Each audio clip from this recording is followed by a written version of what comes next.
Romans chapter 1. We're going to talk about a barbarian society living under wicked kings,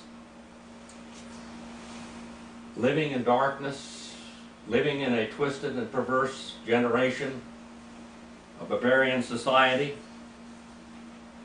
and all the powers of the darkness. Who is the God of this age, by the way? Who is the God of this world, as it says in King James, or this age? Satan. Satan. We know that. And you look down through history and you see a tremendous amount of satanic activity. Even if you go into the nation of Israel, you'll see good kings rise and fall, and you'll probably see a whole lot more bad kings than good kings, don't you? In the history of Israel and Judah, you'll see a lot more bad kings than you do good kings. And through society, we have seen that. Now, first of all, the Bible talks about nations that have rulers over them, and the rulers are kings. The Bible doesn't really talk a whole lot about democracies. Democracies did not come from totalitarian rules or dictatorships.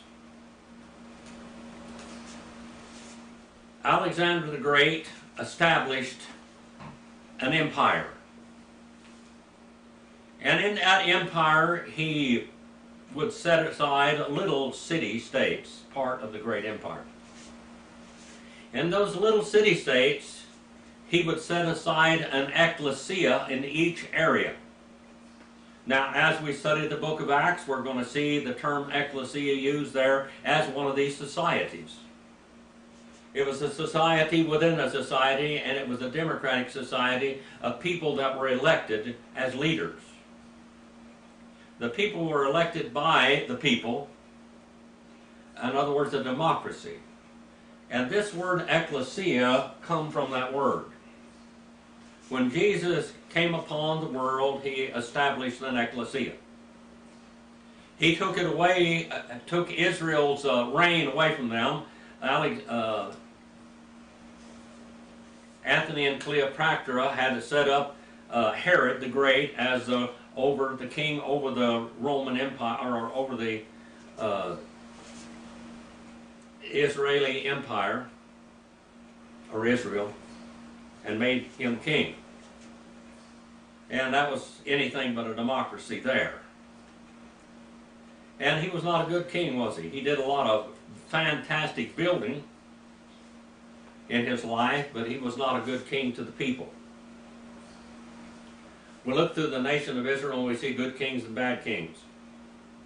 Then we come down to modern history and we see democracies.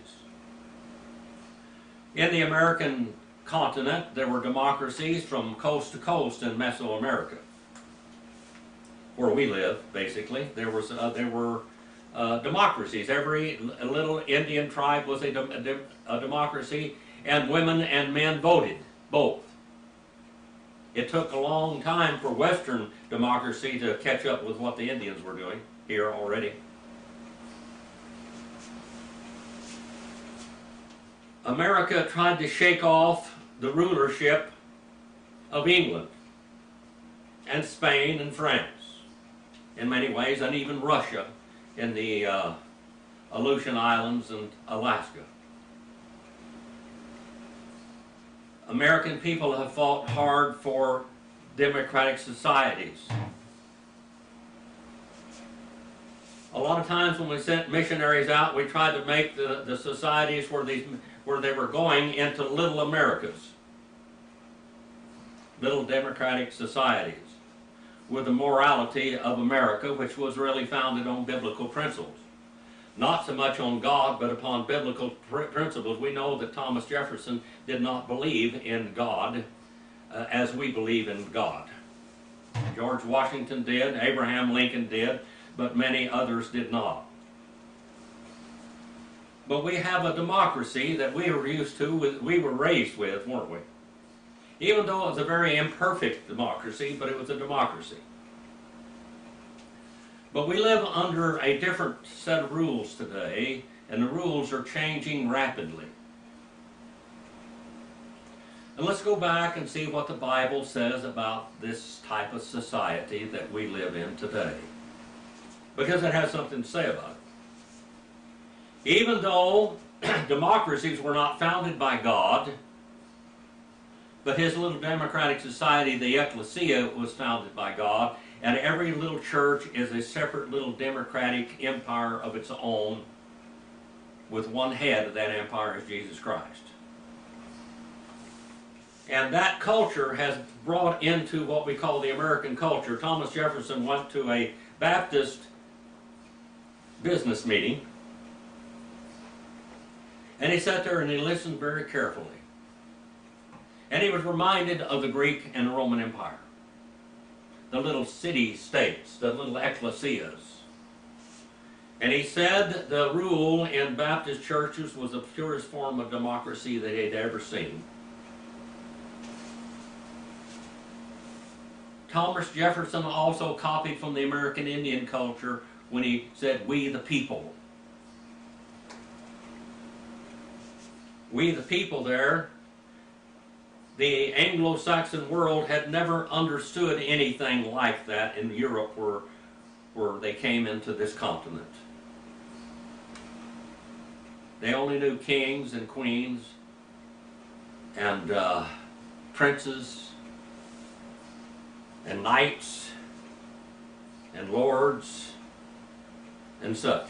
There was royal society, and then there was the peons, the slaves of the society. When we go to the Bible, it talks about slavery in the Bible. And many people were slaves. When you're born again, under Jesus Christ, you are a slave of God. Before, you were a slave of Satan. We're always a slave of something. But before we're saved, we're a slave of Satan. We do what we think is our own will, but it's not really our own will. We live in the world of darkness. Ephesians, the 2nd chapter and the 5th chapter, the 6th chapter, talks about living under and in forces of darkness. World grabbers is what it says. Cosmos grabbers. Let's get back here and read what the Apostle Paul said. He's writing to the Church of Rome. And the Church of Rome was on the Roman Empire. The Church of Rome has little ecclesias in it that carried over from the Greek Empire under Alexander the Great. There in Athens and the Greek states was the birthplace of Western democracy. And in American soil, the American Indians' philosophies were also democracies. America has two sources of democracy: the Greek Empire and some of the carryover into the Roman Empire and the American Indian culture. Now let's go and see what we've got to say here. Paul says to the church there that I'm always have you in my prayers, making requests. If it lasts by the will of God, in verse number 10, that I may succeed in coming to you. For I long to see you in order that I may impart or maybe deposit some spiritual gift to you, that you may be established. And he's talking about establishing ecclesias, little democratic governments that we call churches. The Catholic Church so perverted the idea of the word church that people don't know what it means. The church is a local, visible body of believers that carry out the wishes of their Lord and Savior, Jesus Christ, by democratic law and in the church. Paul says, I'm hoping to come to you to the church in Rome, and there are probably many churches in Rome. There's not one great big church and little one satellites underneath it. All are equal churches.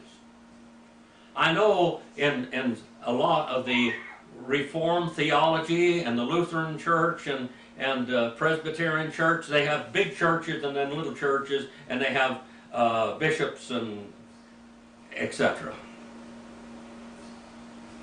rulerships. But in God's churches, the Baptist churches that come down through the ages, you don't have that. Every church is an independent body. Churches congregate together as association meetings, etc., and I've shown you that in the Bible also. Paul said, I wanted to impart some spiritual gift to you, and the gifts were still in existence at this time. That is, that I might encourage together with you, while among you, each of us by the other's faith, and both yours and mine. And I do not want you to be unaware or ignorant, brethren, that often I have planned to come to you, and have been prevented so far, in order that I might obtain some fruit among you, also even as among the rest of the Gentiles. And what he's saying here is that he wants to see them give. Church members ought to give, it says here. When we support a society, taxes are necessary, because we have roads to take care of, schools to take care of, and etc., etc., etc.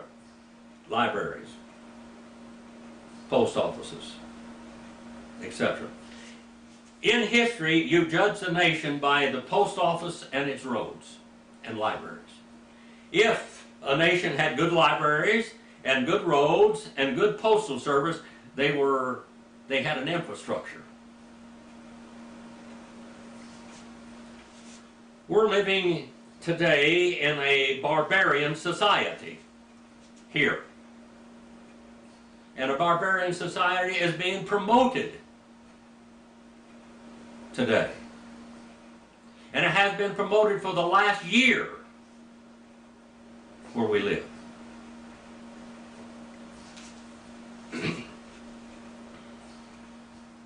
I am under obligation both to the Greeks and to the barbarians, both to the wise and to the foolish.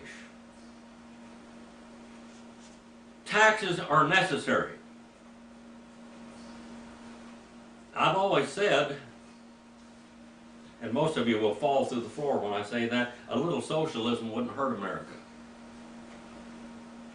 Limited medicine, pharmaceuticals. American people pay taxes like they're living in a socialist country. But in socialist country, they have medicine, and they have doctors provided.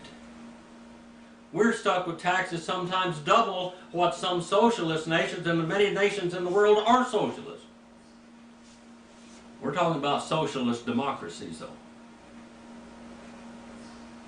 I'm going to do a message, the difference between socialism and communism, and there's a world. Of course, you can get over to what we call radical socialism, which is nothing more than communism.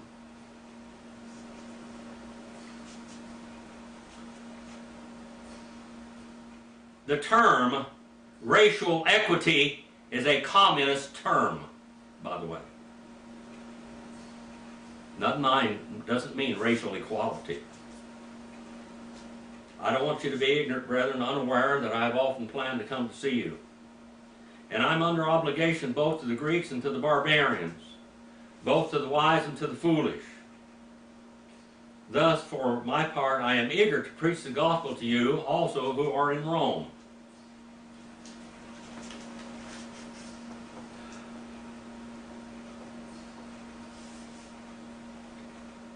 In America and in ecclesias, the vote is very important. The vote should be absolutely valid. We know that in the history of America, the votes have not always been valid. Elections have been bought and sold. We know that in 1896 and 1900, the Republican Party bought the election. through big business. That's a historical fact. There's bad people on both sides of the aisle, just in case you did not know it. The only thing about it, that second election they bought, McKinley got killed, and a real president, a real ruler, a real prince, a real king took the throne of America and began to give us a nation where the people had a right to vote. A little capitalism doesn't hurt at all. Matter of fact, it's real good for society. Capitalism is real good for society. But when you get complete control, it's not, as was back in 1896 and 1890, etc. Unions did help the working man. Teddy Roosevelt backed the unions. Teddy Roosevelt trying to give us some controls. Teddy Roosevelt trying to carry a big stick and speak softly. And it was good for this country. Those regulations that he had instituted in the FDA, etc., were real good for this country. And they were necessary. I'm not ashamed of the gospel, for it is the power of God unto salvation to everyone who believes, the Jew first, and also the Gentile or the barbarians. For it is in the righteousness of God revealed from faith to faith, as it is written, but the righteous man shall live by faith. The just shall live by faith, all the way back to the book of Habakkuk 2 and 4. Societies owe justice to their constituents. Nations owe justice to their constituents, to the people that they rule over. Justice is a debt society owes to its people. Not always do we have true justice, do we? Too many people go to jail for nothing. We talk about debtor's prison. I'm going to tell you something, people in America, we have some debtor prisons. They're just called prisons. But people got there because they couldn't afford a lawyer. There's a lot of people that need to be in jail, absolutely. They need to be. Society needs to be protected from each other. Society, the debt society, or the debt the government owes to its people is protection from other wicked people, for other lawless people, for thieves and robbers and con men. It's necessary. Paul said the government doesn't wield the sword for no reason. Capital punishment is a necessity in society according to God. God lays down the rules for society and governments. As you look way back here in human government, the rule was to protect people from people and to execute those that would murder other people. That's necessity. Jails are a necessity. But so many times innocent people get caught up in that, and we know that people are being turned out just because, many times, because they were the wrong color when they were arrested. This last summer, well, all last year, there was a man by the name of George Floyd that was killed when he was being arrested. The man was basically a lawbreaker. He was under investigation, and charges were being brought against him for rape, etc. Breaking restraining order rules and orders. He was a real problem child. Others in history have been killed like that. But then we have Black Lives Matter that came all the way here. They didn't do much here. They took a little yellow post-it and stuck it down by the post office on the pole down there. It says BLM, Black Lives Matter. But what is Black Lives Matter? Black Lives Matter are barbarians. Did you hear that? The Black Lives Matter group are barbarians. Barbarians, according to the definition from the Bible. Black Lives Matter is not so much racism or racial protection. The statutes that Black Lives Matter are transgender. And that's what we're going to talk about here in the book of in the book of Romans. Homosexuality, transgender. They're beating buildings down, torching them, burning cars, destroying people's livelihood, breaking into police buildings, offices, and burning them down. For what? They used George Floyd as a diving board. But that's not what they are is anarchists. And the terrible situation is we got princes and queens in our society and rulers that said that's okay. It's not okay. It's not okay. How many lives? For a few hours in Washington, D.C., there was another mob there which was not right at all. They're mobs just like Black Lives Matter and probably Black Lives Matter and Antifa were part of it. President Trump was just declared not guilty of the insurrection they accused him of. Now let me tell you this. President Trump is not a stupid man. He's not a stupid man. And all during his presidency, he denounced all of the Black Lives Matter and the Antifa going throughout this country, wrecking the country with violence and mayhem. Now, he always stood for law and order, didn't he? The best way for him to destroy his presidency and destroy his chances to even try to straighten the election out, the worst thing he could have done was to cause a riot in Washington, D.C. and break into the Capitol building. That would destroy him. He texted his followers and said, don't do this. You're giving ammunition to the enemy. Don't do this. Except the enemy was among his ranks. Anarchy, destruction is barbarianism. These are barbarians. Barbarians. The barbarian society living in darkness. And let's see what the Paul says about it. The wrath of God is revealed from heaven against all ungodliness. That is ungodliness. Homosexuality and transgenderism is ungodliness. It is. The Bible tells you that from Genesis through Revelation, doesn't it? Every book. Barbarians are barbarians. You can't paint it up and make it something else. They're barbarians.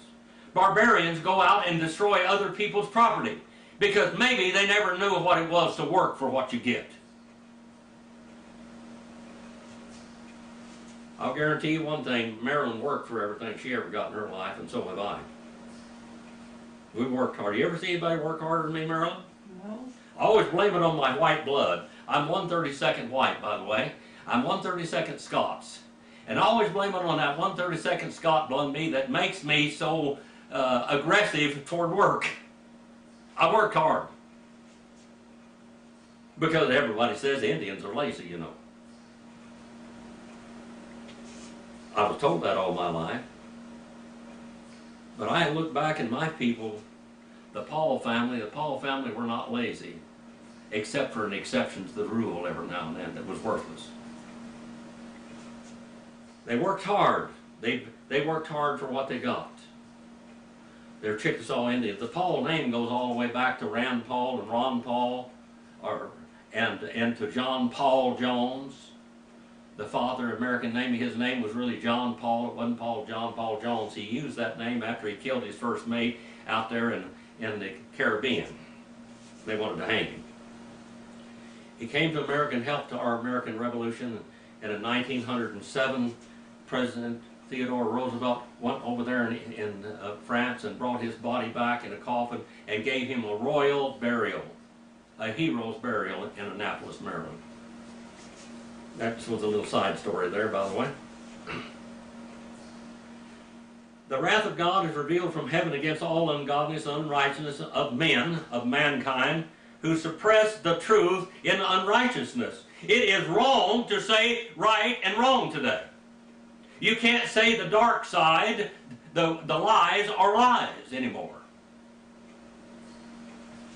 Freedom of speech. That's the First Amendment. Mm-hmm. The Second Amendment is being able to defend yourself. The Third and the Fourth Amendments are the right to a trial, a right to protection from the government. What just happened in Washington, D.C., the riots were rotten. All the people need to be prosecuted for what they did because they're rioters. They're barbarians. A barbarian society. And all summer long and all spring last year, they're all barbarians. Ruthless barbarians, killers, mayhem.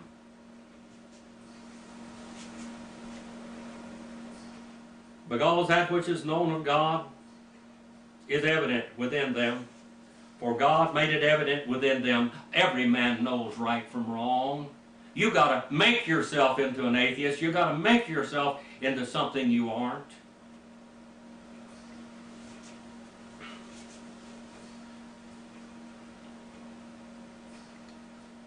We have got a king that is can go right to Mass and go to Mass and then walk right out and do everything that's absolutely diametrically opposed to the will of God. And smile about it all the time. And don't you say anything wrong about me, because you don't have the right to speak. Is that right? Mm-hmm. For the last 5 years, Twitter, Facebook, Google, all the big five news organizations have been bought and sold for, bought and paid for, against a free society. Now it's not free. Now we don't have the right to speak, and yet I'm still doing it anyway.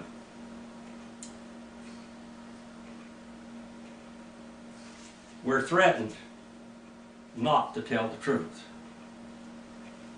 For 4 years, the Democratic Party kept hollering that Trump was an illegitimate president. We got one now. Why would the Democrats not want to have transparent elections if they weren't cheating? One thing that in society, that the evil part of society, the dark side of society does, is they muddy the waters.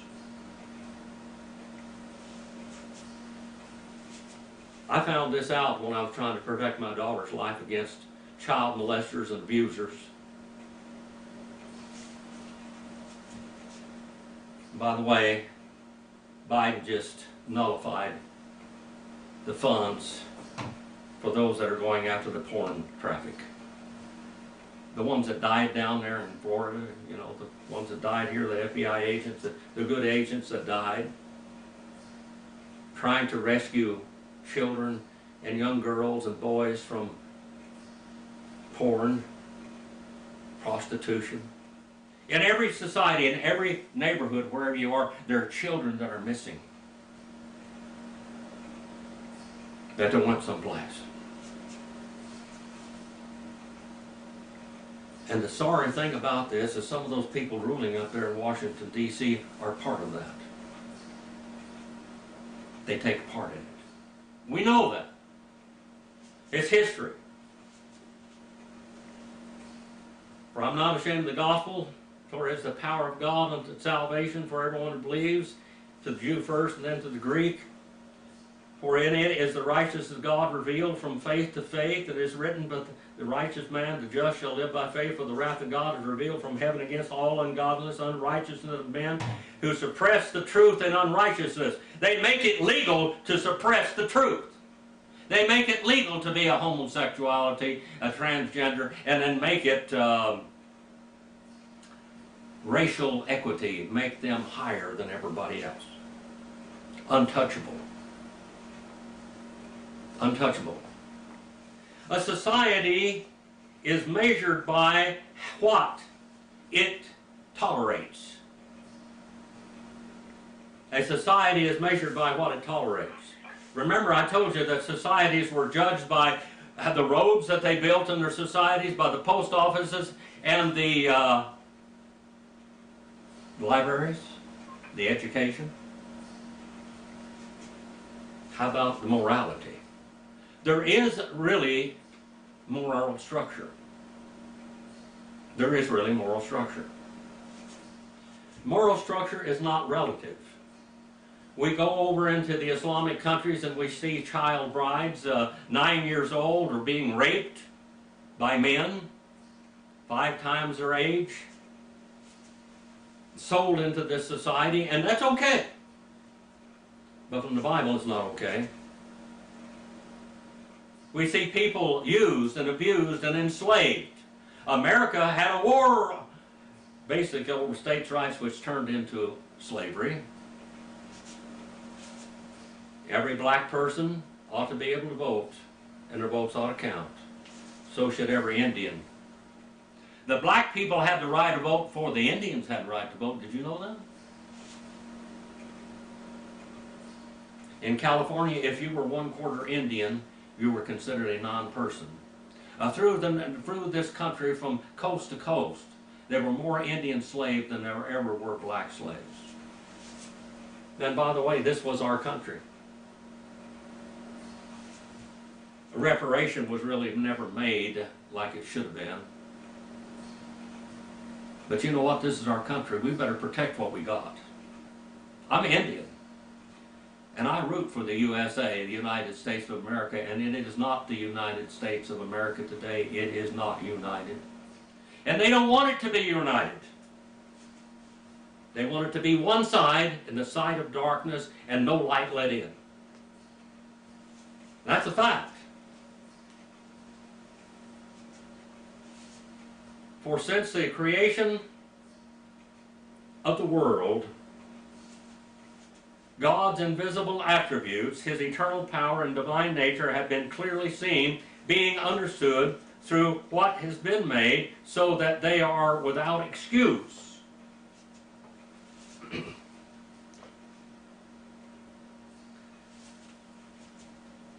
People get really confused in their thinking, and I'm telling you, we're living in a generation right now where people don't even know if they're a girl or a boy. That ought to be real easy to figure out. Just look between your legs. That's real easy, isn't it?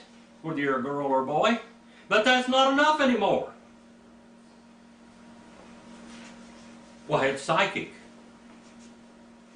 You know, during the 60s we had a sexual revolution, didn't we? Did we or not? Mm-hmm. That was a sexual revolution. In the 60s was a sexual revolution. It actually started all the way back into the 30s. And then we have the homosexual revolution in America. That's what we live under today.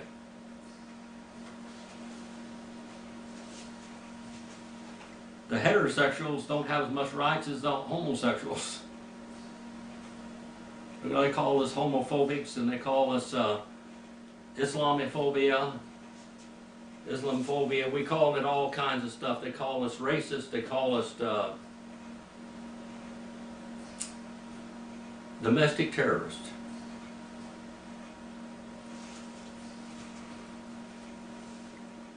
God is the ruler of the world. in all reality. Satan is the god of this age. He's really done a lot in the last thousands of years over mankind. Wrecked and raised, and empires fell, and yet God has his hand in it also.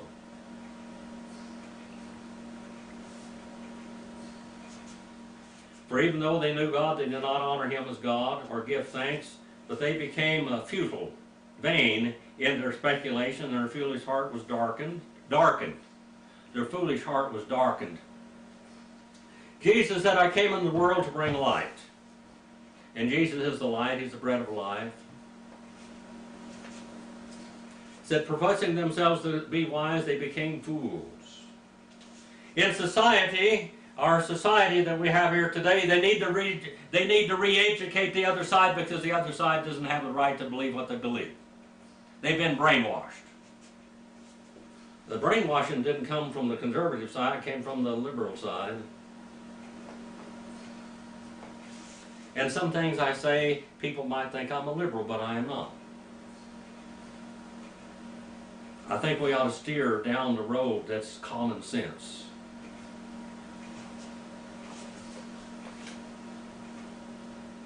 Exchange the glory of the incorruptible God for the image in the form of corruptible man and birds and four-footed animals and crawling creatures. And therefore God gave them over to the lust of their hearts to impurity, that their bodies might be dishonored among them, and that's today. What's happened today? Everybody pretty much has heard the gospel. People don't want to put their hand on the Bible anymore when they swear, do they? They'll just leave it off there just a little bit. Just above it, you know. Fake. Swearing on the Bible. Swearing by God. And yet going against God, blaspheming God in every action they make.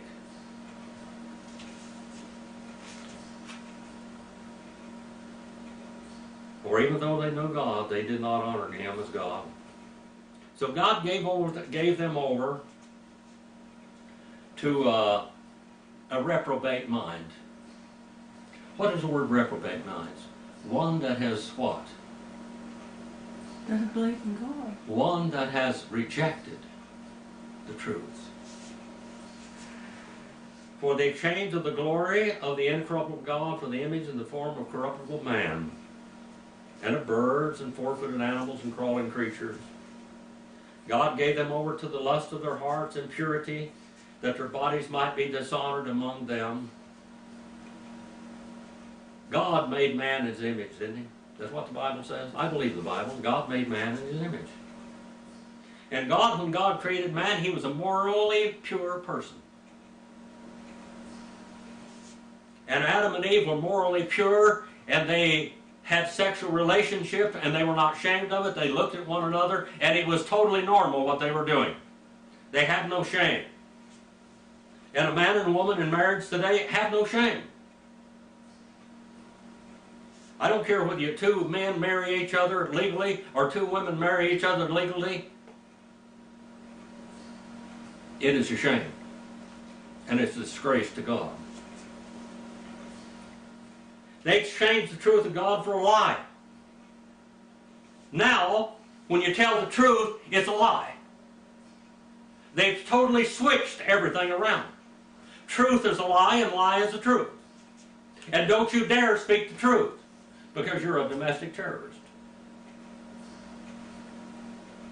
It's illegal for you to believe what you believe. It's illegal for you to follow the Word of God. It's illegal for you to want moral structure.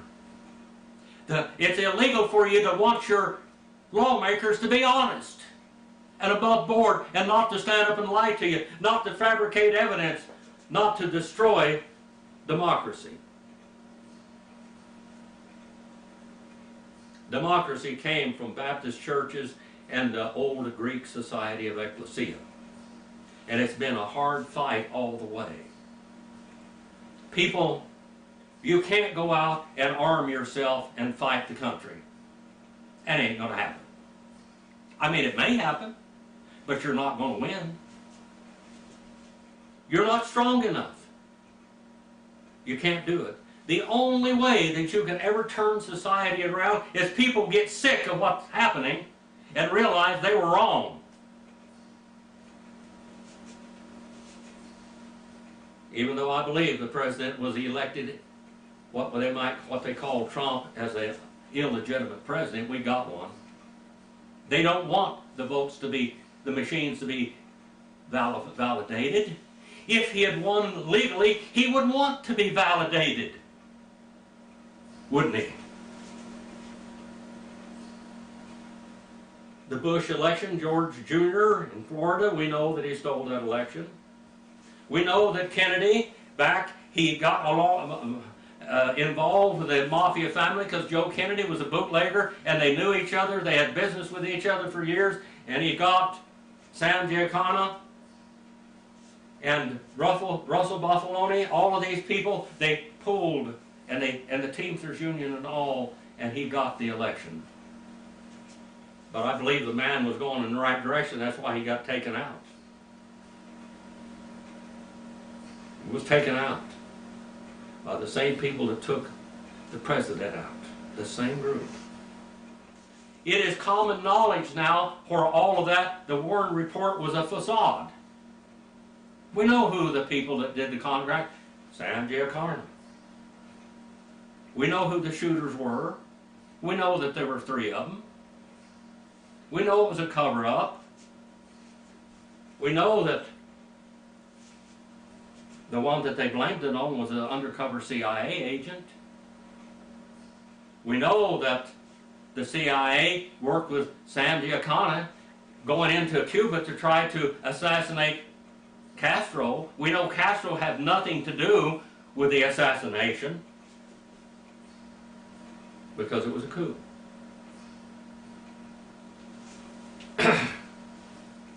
It says here to make light darkness and lie the truth.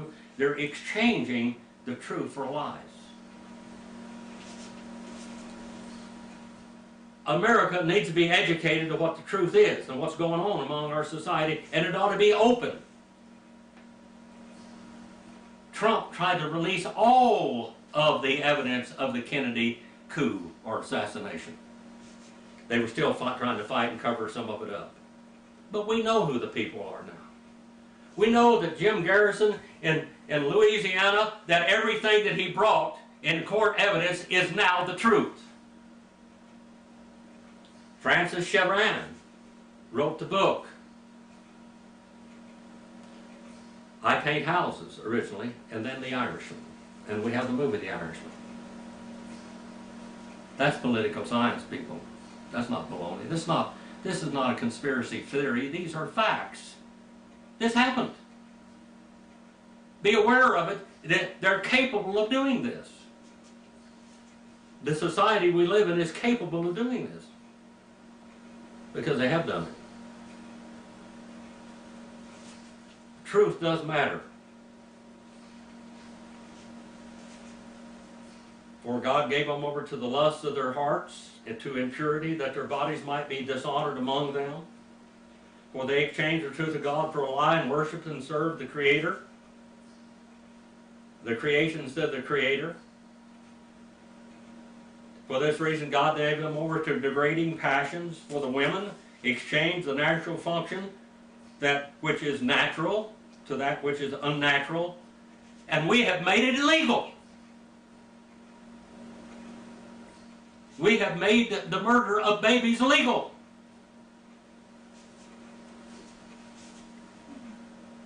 Boy, murder is legal. Immorality is legal. And you are the illegal person because you say you're a terrorist, because you say it's wrong. In the same way, men abandoned the natural function of the woman and burned in their desire one for another. Men with men committing indecent acts and receiving in their own persons the due penalty of the error. And many people believe that's AIDS.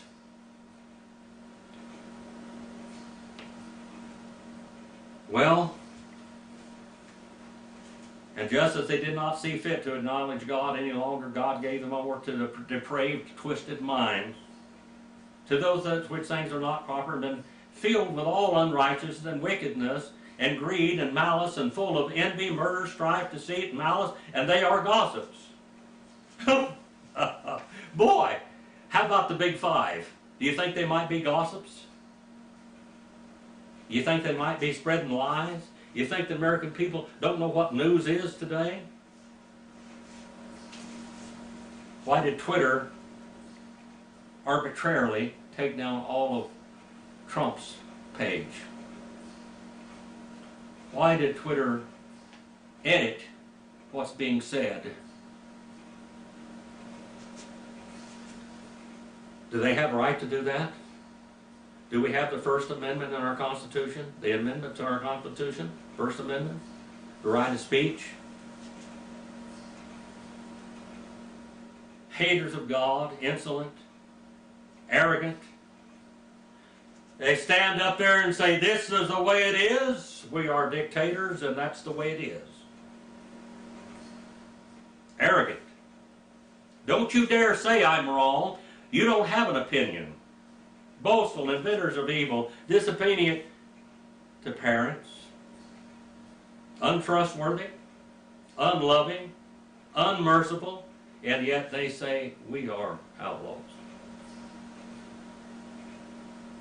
Although they know the ordinance of God, that those who practice such things are worthy of death, they not only do the same, but they also give hearty approval to those who practice them. They make it lawful for those who practice them. They applaud them. Truth becomes lies. Darkness becomes light. The people don't know darkness from light.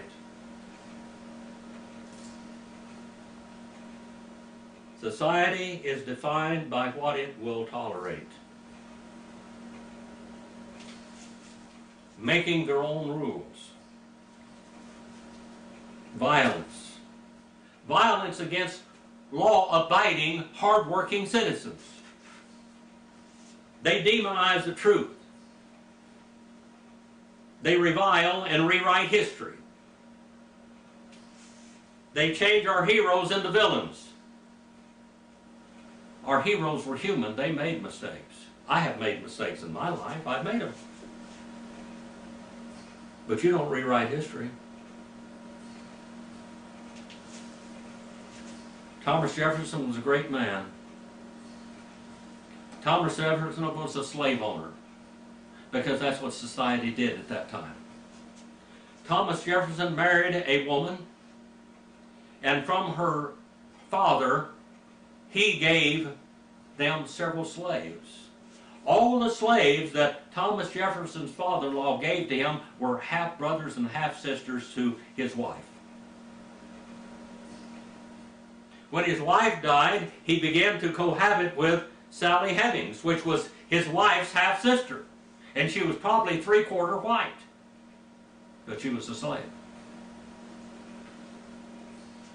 Yeah, that happened. But what did the man do for our country? Abraham Lincoln, now Kamala Harris and Biden said he was the most racist president ever was. That man gave his life that black people might be set free. He gave his life. Did they do that? Will they do it?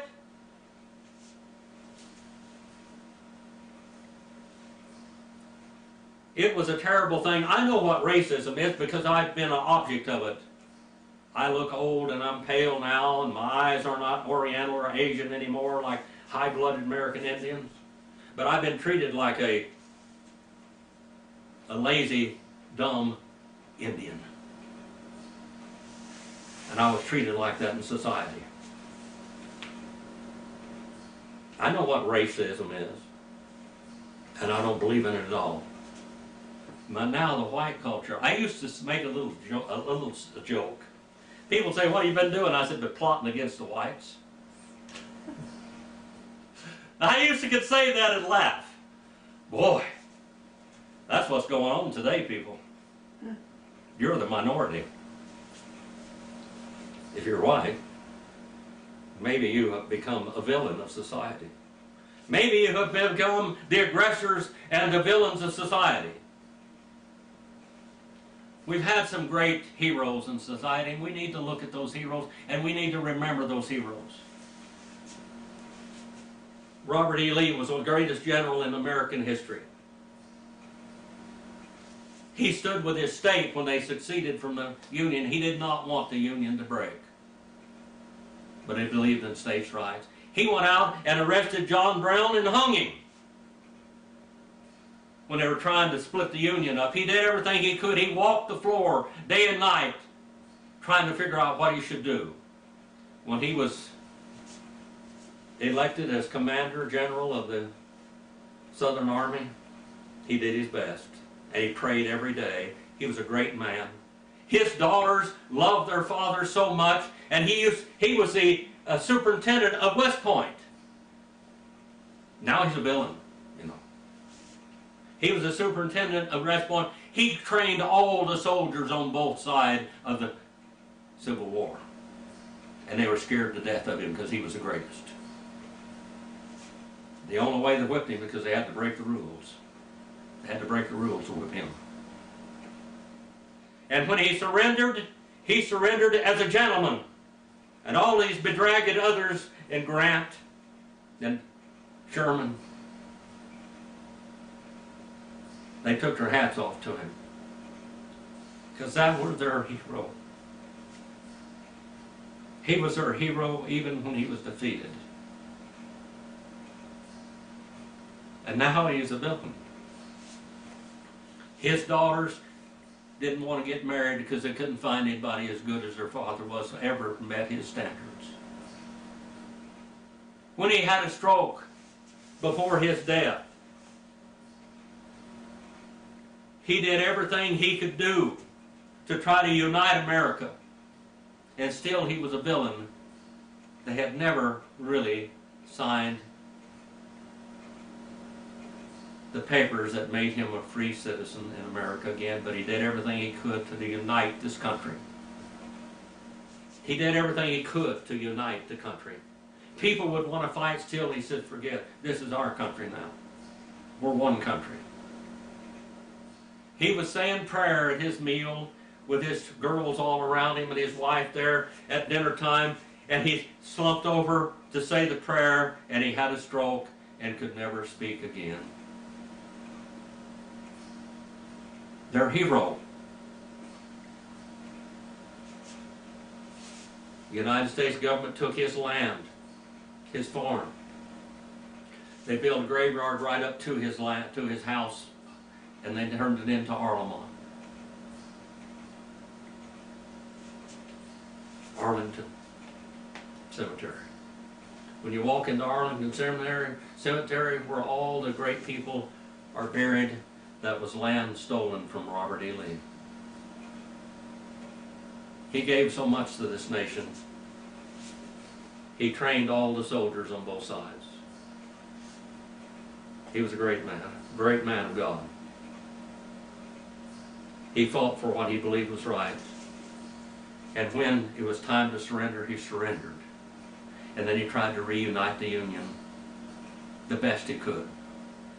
Soldiers came to him from far and wide to ask his advice, and he said, surrender. Don't fight. Make us a nation again. We can take Robert E. Lee's attitude and try to put this country back together, but the other half of it does not want to be united. This country is being divided. We need to try to unite it again. This is all we got, people. This is all we have. We have to fight for it in the election boxes, and we have to try to make sure they are valid and try to make sure they are transparent.